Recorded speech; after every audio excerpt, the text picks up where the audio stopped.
ସମାକୋଇ ନଦୀ ପ୍ରକଳ୍ପକୁ ବିରୋଧ କରି ତେଲକୋଇ ବ୍ଲକରେ ଜନ ଆନ୍ଦୋଳନ।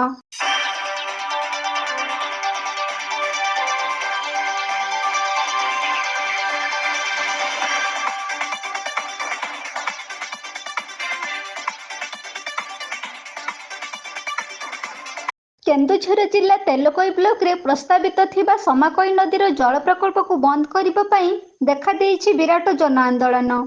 ହଜାର ହଜାର ଲୋକ ଏହି ଆନ୍ଦୋଳନରେ ସାମିଲ ହୋଇ ଜଳ ପ୍ରକଳ୍ପ ବନ୍ଦ କରିବା ପାଇଁ ରାଜରାସ୍ତାକୁ ଓହ୍ଲାଇ ଆସିଥିଲେ। ଅନେକ ବର୍ଷ ହେଲା ଏହି ପ୍ରସ୍ତାବିତ ଜଳ ପ୍ରକଳ୍ପକୁ ତେଲକୋଇବାସୀ ବିରୋଧ କରି ଆସୁଥିଲେ ମଧ୍ୟ ପ୍ରଶାସନ ତେଲକୋଇ ବ୍ଲକକୁ ଅଣଦେଖା କରି ଜୋର ଜବରଦସ୍ତ ପ୍ରକଳ୍ପ କରିବା ପାଇଁ ବସିଛନ୍ତି। ଏହାର ପ୍ରତିବାଦରେ ଆଜି ତେଲକୋଇ ବ୍ଲକ ବନ୍ଦ ଡାକରା ଦିଆଯାଇଛି।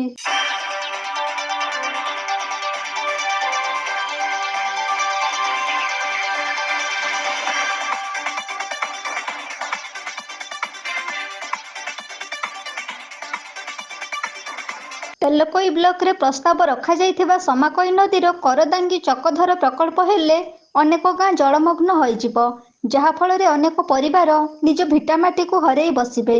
ତା ସହିତ କେନ୍ଦୁଝର ଜିଲ୍ଲାରେ ହେବାକୁ ଥିବା ଏହି ପ୍ରକଳ୍ପରେ କେନ୍ଦୁଝର ଜିଲ୍ଲାବାସୀ ଉପକୃତ ହୋଇପାରିବେ ନାହିଁ। ଏହି ଜଳ ପ୍ରକଳ୍ପରେ ପଡ଼ୋଶୀ ଜିଲ୍ଲା ଅନୁଗୁଳ ଲାଭବାନ ହୋଇପାରିବ, କିନ୍ତୁ ଏହି ଜଳ ପ୍ରକଳ୍ପରେ ଅନେକ ଗାଁ ବିସ୍ଥାପିତ ହୋଇଯିବେ। ଏଥିପାଇଁ ଜଳ ପ୍ରକଳ୍ପର ପ୍ରସ୍ତାବ ଆସିବା ଦିନଠାରୁ ଏହାକୁ ବିରୋଧ କରାଯାଉଛି।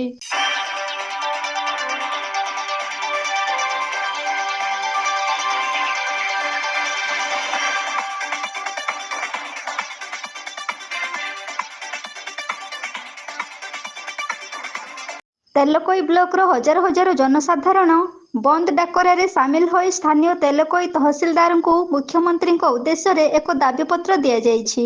ଏହି ଜଳ ପ୍ରକଳ୍ପକୁ ତୁରନ୍ତ ବନ୍ଦ କରା ନଗଲେ ଆଗକୁ ଆନ୍ଦୋଳନ ତୀବ୍ର ରୂପ ନେବ ବୋଲି ସମାକୋଇ ଚକଧର ପ୍ରକଳ୍ପ ସମନ୍ୱୟ କମିଟି ସୂଚନା ଦେଇଛି।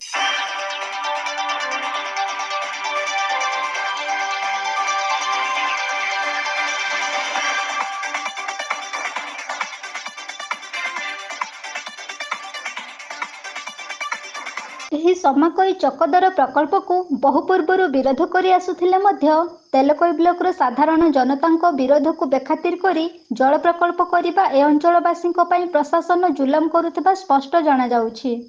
ଜମି ବଞ୍ଚାଅ ଜଙ୍ଗଲ ବଞ୍ଚାଅର ଏକ ଗୁରୁତ୍ୱପୂର୍ଣ୍ଣ ପଦକ୍ଷେପକୁ ସରକାର ଜାଣି ଜାଣି ନିରୀହ ଲୋକଙ୍କ ଛାତିରେ ଗୋଇଠା ମାରିବାକୁ ବସିଥିବା ବେଳେ ଦଳମତ ନିର୍ବିଶେଷରେ ହଜାର ହଜାର ଜନସାଧାରଣଙ୍କ ଦ୍ୱାରା ତେଲକୋଇ ବନ୍ଦ ଡାକରା ଦିଆଯାଇଥିଲା।